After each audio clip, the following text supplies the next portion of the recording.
Hello guys, तो स्वागत है आप सभी का शैडो मांगा रिकैप में। तो लास्ट एपिसोड में अपन सभी ने देखा था, बहुत ट्राई करने के बाद में जो जिंगुई होती है वो ट्रांसमिशन सॉन्ग नहीं बजा पा रही होती। ईचन बोल रहा होता है कि अभी तो तुम्हारे म्यूजिक के अंदर ना काफी सारी कमियां हैं। मैं मानता हूँ कि इस म्यूजिक के अंदर 101 नोट्स है, पर तुम्हें यहाँ पे सारे के सारे नोट्स को एक साथ परफॉर्म करने की कोई जरूरत नहीं है। अगर तुम्हारा माइंड क्लियर कर लोगी ना तो तुम इसे काफी ज्यादा इजिली बजा पाओगी।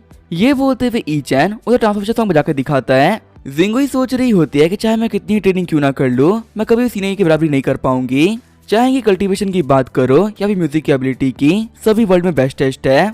वही सीन चेंज होता है, मैं डीमन एम्परर केव का सीन दिखाया जाता है जहाँ पे डीमन लॉर्ड की ग्रेव रखी हुई होती है और हमारे ईचन का म्यूजिक उसी ग्रेव तक पहुंच गया होता है। डीमन लॉर्ड बोल रही होती है तो ट्रांसफॉर्मेशन म्यूजिक है।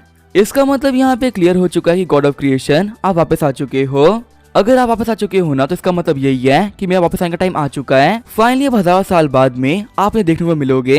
वही बाहर जितने भी डीमन लॉर्ड होते हैं वो दौड़ते हुए केव की तरफ आ रहे होते हैं। सारे डीमन लॉर्ड्स बोल रहे होते हैं कि आखिर यहाँ पे चल क्या रहा है। लास्ट टाइम जब ये सॉन्ग बजा था तब वह डीमन इलम हिल गया था और फिर से इसके बजने के बाद में सेम चीज रिपीट हो रही है। पर इस बार जो पावर लेवल्स है ना, ये काफी ज्यादा अलग है और काफी ज्यादा हाई भी है। लगता है कि हमारे डीमन लॉर्ड वापस आने वाली है। दूसरा डीमन लॉर्ड बोल रहा होता है कि हाँ तुम देख सकते हो ना, यहाँ पे जो ये पूरी की पूरी एनर्जी है ना, ये डीमन लॉर्ड केव से बाहर निकल रही है। रेड डीमन लॉर्ड बोल रहा होता है कि ये डीमन एम्परर की वॉइस है। आज तक मैं डीमन एम्परर के बारे में सिर्फ किस्सों कहानी में सुना था, लेकिन लगता है कि आज पहली बार ना हम उन्हें देखने वाले हैं। अगर सच में यहाँ पे डीमन लॉर्ड बाहर आ गई ना तो हम डीमन से किस्मत चेंज हो जाएगी। कहानियों के अंदर साफ साफ लिखा हुआ है कि जिस दिन ये बाहर आएंगी उस दिन ये सारे डीमंस को साथ में लेके ह्यूमैनिटी को डिस्ट्रॉय कर देंगी। और देख के लग रहा है कि इनके निकलने का दिन अब करीब आ चुका है। वही डीमन लॉर्ड बोल रही होते हैं कि आज से कुछ दिनों पहले ही ट्रांसफॉर्मेशन सॉन्ग बजा था और इसी के बजने की वजह से मैं उठ गई थी। पर उस वक्त में मैं कंफर्म नहीं थी कि जो हमारे गॉड ऑफ क्रिएशन वापस आए भी है कि नहीं। इसी वजह से मैं अपने ग्रेव के अंदर से बाहर नहीं निकली। लेकिन अब ये गाना फिर से बज चुका है और ये काफी देर से बज रहा है। जाने से पहले गॉड ऑफ क्रिएशन ने कहा था कि एक बहुत ही मुश्किल सॉन्ग है जिसे कि उनके अलावा ना कोई नहीं बजा सकता। और अब जबकि ये गाना 2 बार बज चुका है तो ये कंफर्म हो चुका है कि वो वापस आ चुके हैं। अगर वो यहाँ पे वापस आ चुके हैं तो मेरे यहाँ पे रुकने का कोई फायदा नहीं है। ये बोल तो अपने ग्रेव को तोड़ते हुए डीमन एम्परर बाहर आने लगती है। बाहर निकलते हुए डीमन एम्परर बोल रही होती है कि पूरे 10,000 साल बीत चुके हैं। हजारों मैजिक फॉर्मेशन का यूज करते हुए मुझे यहाँ पे सील कर दिया गया था, लेकिन गॉड ऑफ क्रिएशन के म्यूजिक के सामने ये सील्स कुछ भी नहीं है। सिर्फ और सिर्फ 2 बार में गाना बजा, यहाँ पे जितनी भी सील्स थी वो टूट चुकी हैं। सच में जो हमारे गॉड ऑफ क्रिएशन है वो आज भी उतने स्ट्रॉन्ग है जितने की हुआ करते थे।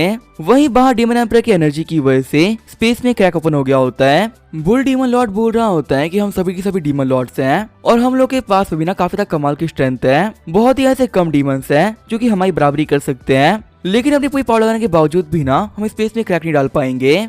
जो क्रैक डीमन एम्परर ने से बाहर आने में डाल दिया है। मैं सोच भी नहीं सकता कि आखिर डीमन एम्परर के पास में ना कितनी टेरिफाइंग एनर्जी होगी, जो कि उनके अपीयरेंस से पहले ही ना स्पेस तक हिल चुका है। अब मुझे पूरी तरीके से बिलीव हो चुका है कि हम ह्यूमैनिटी पे राज करेंगे। इनके पास भी सच में इतनी पावर है कि ह्यूमैनिटी को खत्म कर सके।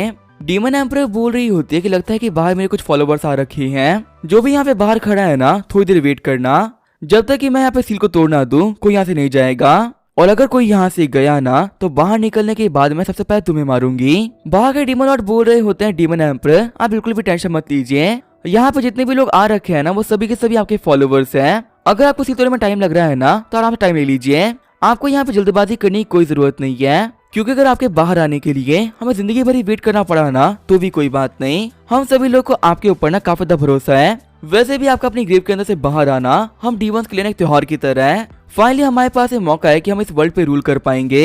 तभी जो वो डीमन एम्परर होती है वो ग्रेव को तोड़ते हुए बाहर आ गई होती है। डीमन एम्परर बोल रही होती है कि तुम लोग को जिंदगी भर वेट करने की कोई जरूरत नहीं है, क्योंकि तुम्हारी जो डीमन एम्परर वो इतनी कैपेबल है कि वो किसी भी चीज को ना काफी इजीली तोड़ दें। अपने घुटनों पे आते हुए सारे डीमन लॉर्ड बोल रहे होते हैं डीमन एम्परर जुन आपका स्वागत है। हम अपने डीमन क्लैन के 3 डीमन लॉर्ड्स आपका स्वागत करते हैं। आपको नहीं पता कि आपके वापस आने के लिए हम लोगों ने कितना वेट किया है। हम लोगों ने बहुत बार ट्राई किया कि हम आप केव में एंटर कर जाएं, लेकिन आप केव के बाहर ना बहुत ही खतरनाक रेस्ट्रिक्शन लगाई हुई थी, जिसकी वजह से डीमन वर्ल्ड में से कोई भी आप ग्रेव के पास में कभी भी नहीं आ पाया। हम लोग इस चीज को लेकर काफी शर्मिंदा है कि कोई भी डीमन कभी हेल्प नहीं कर पाया।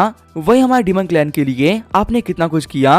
डीमन एम्परर बोल रही होते हैं कोई बात नहीं, अगर तुम लोग मेरे ग्रेव के पास में आते ना तो भी कोई फर्क नहीं पड़ता। जब इस सील को मैं नहीं तोड़ पा रही थी तो तुम कहाँ तोड़ पाते। वैसे ही मैंने इस ग्रेव आर्ट को अपने लिए ना गॉड ऑफ क्रिएशन से बनवाया था और इस पूरे वर्ल्ड के अंदर सिर्फ वही है जो किसी को तोड़ सकते हैं। डीमन एम्परर जुन सोच रही होती है कि गॉड ऑफ क्रिएशन जाने वाले थे, इसी वजह से उनसे कह के ना मैंने अपने लिए ग्रेव बनवा ली थी। जो कि तभी ओपन होगी जब वो रीइंकार्नेट होके वो गाना बजाएंगे। पर यहाँ पे ये सारे डीमंस ना किस सील के बारे में बात कर रहे हैं। लगता है यहाँ पे मेरी रियल कहानी के बारे में ना किसी को भी नहीं पता। वैसे अगर देखा जाए तो काफी लंबा टाइम बीत चुका है और इस टाइम के बीच में मेरी पावर पहले के मुकाबले काफी ज्यादा बढ़ गई है। मैं गारंटी कर सकती हूँ कि हमारे गॉड ऑफ क्रिएशन ना वो भी काफी ज्यादा पावरफुल हो गए होंगे। वैसे तो पहले भी कोई नहीं था जो कि उनकी बराबरी कर ले, पर अब वो पक्का से पहले से भी ज्यादा पावरफुल हो गए होंगे। सभी को ऑर्डर करते हुए डीमन लॉर्ड बोल रही होती है कि तुम सभी को पता ही होगा, जिस दिन मैं बाहर आऊंगी उस दिन ह्यूमैनिटी को खत्म किया जाएगा और इस पूरे वर्ल्ड को ना हमारे डीमंस कॉन्कर करेंगे। आज मेरी उस कही हुई बात को ना सच करने का टाइम आ चुका है।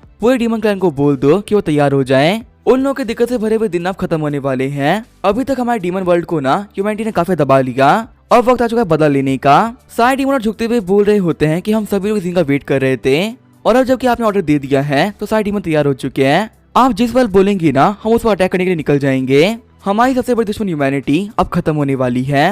एम्परर जून सोच रही होती है वैसे अगर देखा जाए ना तो इस गाने की आवाज नॉर्थ से आ रही है, तो क्या इसका मतलब ये है कि हमारे गॉड ऑफ क्रिएशन नॉर्थ में है। वही सीन चेंज होता है, हमें दाके होलैंड का सीन दिखाया जाता है जहाँ बैठ के एंसेस्टर सीटू आराम से कल्टीवेट कर रहे होते हैं। तभी उनके पास भी ट्रांसफॉर्मेशन सॉन्ग की आवाज पहुंचती है।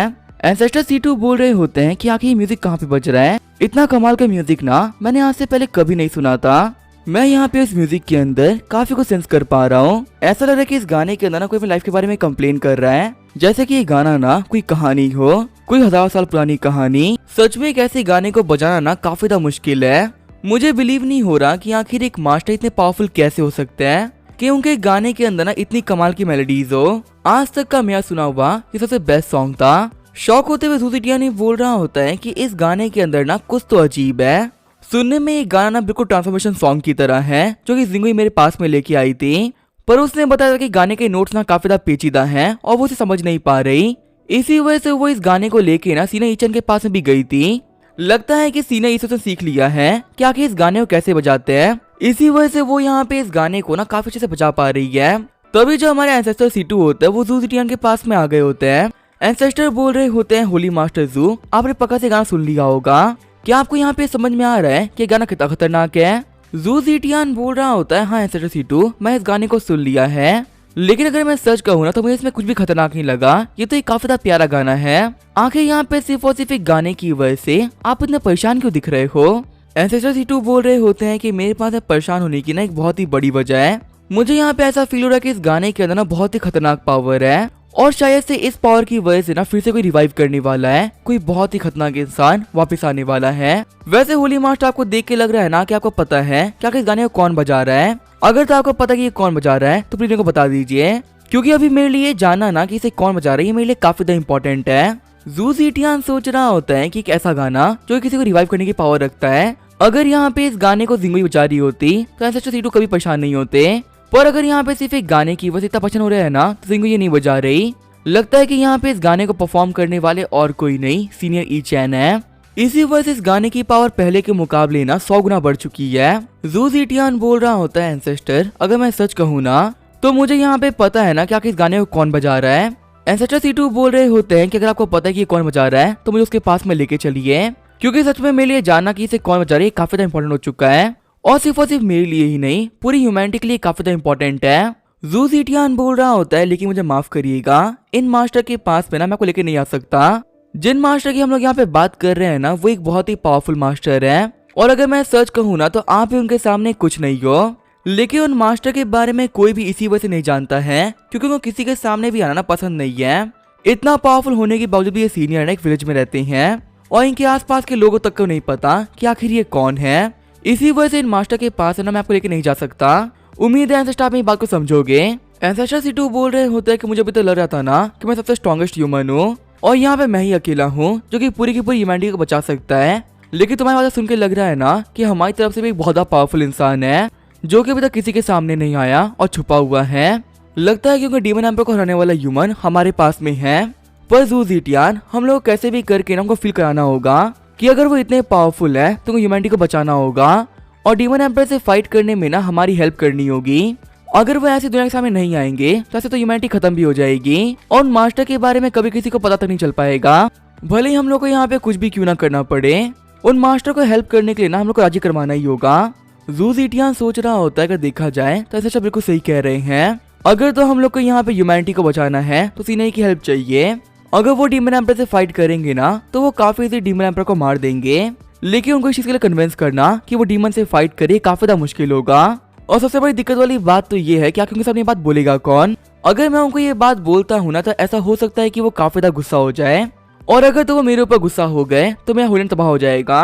पर जहाँ तक मैं सीनियर को जानता हूँ वैसे इंसान तो है नहीं कि एक छोटे मोटे मैटर के ऊपर ना वो मेरे ऊपर इतना गुस्सा हो जाए। वो एक बहुत ही नॉलेजेबल इंसान है और ह्यूमैनिटी पे क्या दिक्कतें आने वाली हैं इनके बारे में उनको पता होगा। एक काम करता हूँ, उनसे बात करके देख ही लेता हूँ, क्या पता वो मेरी बातों को समझ लें। जू जीटियान बोल रहा होता है, एंसेस्टर C2 आप यहाँ पे जो भी कुछ बोल रहे हो ना वो बिल्कुल सही है और सेंस बना रहा है। ह्यूमैनिटी को सबसे ज्यादा पावरफुल लोगों में से एक होने की वजह से मैं सीनियर से बात करूंगा। अगर वो हमारी हेल्प करने के लिए मान गए ना तब हमारा डीमन एम्पर कुछ नहीं बिगाड़ सकती, क्योंकि मैं गारंटी कर सकता हूँ कि हमारे सीनियर के सामने डीमन एम्पर कुछ नहीं है। अगर वो सिर्फ चाहते ना तो वो डीमन का काफी ज्यादा इजीली खत्म कर सकते हैं। क्या आपको टाइजन होइलैंड याद है क्या? उसी के अंडर में एक टाउन आता है जिसका नाम है जुआनवू टाउन। इसी टाउन के अंदर हमारे मास्टर ईचन रहते हैं। अगर आपको उनसे पर्सनली मिलना है ना तो इस टाउन में जाके आप उनसे मिल सकते हो। शौक होते हुए एंसेस्टर C2 बोल रहे होते हैं, क्या टाइजन होइलैंड? हाँ मुझे ये जगह ना अच्छी तरीके से याद है। मेरे सेक्रेटरी में जाने से पहले ना ये जगह काफी ज्यादा फेमस हुआ करती थी। टाइजन होइलैंड यहाँ का हर एक चीज ना काफी ज्यादा अच्छा है। इस जगह में बेहद ही खूबसूरत माउंटेन्स हैं, वाटर्स हैं और यहाँ के लोग भी ना काफी टैलेंटेड होते हैं। जब मैं सेक्रेटरी में गया तब ये सेक्ट का स्ट्रॉन्गेस्ट हुआ करता था। इसके पास में बहुत सारे पावरफुल एल्डर्स थे और जो इस सेट के लॉर्ड भी थे ना वो बेहद ही कमाल के थे। लेकिन जहाँ तक मुझे पता है इस होइलैंड के जितने भी बंदे थे ना जो काफी ज्यादा पावरफुल हो गए थे वो सभी के सभी अपर इलम पे चले गए। और उसके बाद में जो ये होइलैंड थी तो काफी वीक हो गया था ना, क्योंकि इसके पास में इसके पहले वाले कोई पावरफुल इंसान बचा ही नहीं था। जू जीटियान बोल रहा होता है कि आप बिल्कुल सही बोल रहे हो, इनके मास्टर चले गए थे और इसी वजह से सेक्ट ना पहले के मुकाबले काफी ज्यादा वीक भी हो गया था। लेकिन जिन मास्टर की मैं यहाँ पे बात कर रहा हूँ उनका सरनेम है ई और उनका पूरा नाम है ईचैन। माना जाता है कि सीने ईचैन और कोई नहीं ताइजवान का एंसेस्टर है, जो कि बहुत पहले अप्रैल में चले गए थे। लेकिन जब उन्होंने नोटिस किया कि उनके लोग काफी ज्यादा वीक हो चुके हैं और उनका बनाया वो होइलैंड तबाह होने वाला है, इसी वजह से वो वापस आ गए और वो अपने होइलैंड के लोग की ना काफी ज्यादा हेल्प भी कर रहे हैं। शौक होते हुए एंसेस्टर बोल रहे होते हैं, क्या एक अपर इलम का मास्टर वापस आ गया? आज से पहले ना ऐसा कभी नहीं हुआ था। कहा जाता है कि अगर आप एक बहुत ही पावरफुल मास्टर हो तो आप मॉडर्न इलम से अपर इलम पे जा सकते हो, लेकिन आज से पहले वहां से नीचे आज तक कोई नहीं आया था। यहाँ तक कि जो गॉड्स भी होते हैं ना वो भी काम इजीली नहीं कर सकते। जहाँ से तो वो अपर इलम में बैठ के ना हम लोग को ब्लेस कर सकते हैं, लेकिन खुद यहाँ पे आके हमारी हेल्प करना तो किसी के लिए भी इम्पॉसिबल है। अगर कोई मास्टर अपर इलम से यहाँ पे आ पा रहा है ना तो वो बहुत पावरफुल होगा। हेवंस के रूल को तोड़ने की पावर उसी बंदे के पास में है जो कि हेवंस से ज्यादा पावरफुल है। सच में होइलैंड में मान गया कि आप जिन मास्टर की बात कर रहे हो ना वो काफी ज्यादा पावरफुल है और अगर ये हमारी हेल्प करे तो डीमन एम्पायर हमारा कुछ भी नहीं बिगाड़ पाएगी। मुझे इतनी बड़ी बात बताने के लिए ना आपका बहुत बहुत शुक्रिया। और मैं जल्दी उन मास्टर के पास में जाऊंगा और उनसे बात करूंगा ताकि वो ह्यूमैनिटी की हेल्प करने के लिए मान जाए। अगर मेरी कुछ नाकामयाब होती है तो प्लीज आप भी ट्राई करिएगा, क्योंकि अब यहाँ पे हम सभी लोग ना ह्यूमैनिटी के लिए सब कुछ कर रहे हैं। वैसे क्योंकि आपने मेरी इतनी हेल्प करी ना इसी वजह से मुझे आपको गिफ्ट भी देने थे। ये दोनों ही स्वॉट टेक्निक ना मैंने पर्सनली बनाई है। पिछले 1000 साल से मैंने काफी सारा एक्सपीरियंस को गेन किया और अपने फ्री टाइम के अंदर ना उस हर एक चीज के बारे में किताबों में लिख दिया। अब मैं यहाँ पे इस बुक को ना आपको दे रहा हूँ ताकि आपके सेट के बच्चे भी इसको पढ़ के काफी ज्यादा पावरफुल बन सके। अगर हमारी ह्यूमैनिटी को आगे बढ़ना है तो हम सभी को एक दूसरे की हेल्प करनी होगी। अगर आपने हमारी इतनी हेल्प करी है तो मैं थोड़ी बहुत हेल्प कर ही सकता हूँ ना। ठीक है जूजीटियान, अब मैं चलता हूँ और तुमने यहाँ पे आज जो भी कुछ किया है ना उससे मैं कभी नहीं भूल पाऊंगा। जूजीटियान सोच रहा होता है, सच में हमें तो काफी ज्यादा प्रॉफिट हो गया। वही सीन चेंज होता है, मैं टाइजन होइलैंड का सीन दिखाया जाता है। हम देखते हैं डिसाइपल को जो कि बोल रहा होता है, होली लॉर्ड आप लोगों से मिलने के लिए ना एक सीनियर आ रखे हैं और शायद से वो सीनियर ना वांगचुआन सेट से यहाँ पर आए हैं। उन्होंने मुझसे कहा कि उनका नाम है सीटू जेनपिंग और उनको डायरेक्टली आपसे मिलना है, लेकिन उनके पास मेरा कोई अपॉइंटमेंट नहीं था। होली लॉर्ड बोल रहे होते हैं, क्या सीटू जेनपिंग, क्या तुम श्योर हो कि तुमने ये नाम सुना था? होली लॉर्ड सोच रहे होते हैं कि ये नाम ना मैंने आज से पहले कभी नहीं सुना। आखिर वांगजुआन सेट के अंदर झनपिंग नाम का कौन सा बंदा आ गया? उनके जो होली लॉर्ड थे उनका नाम भी झनपिंग तो नहीं था। तभी सेकंड एल्डर बोलते हैं कि आखिर वो बंदा कहाँ पर है, मुझे उनके पास में लेके चलो।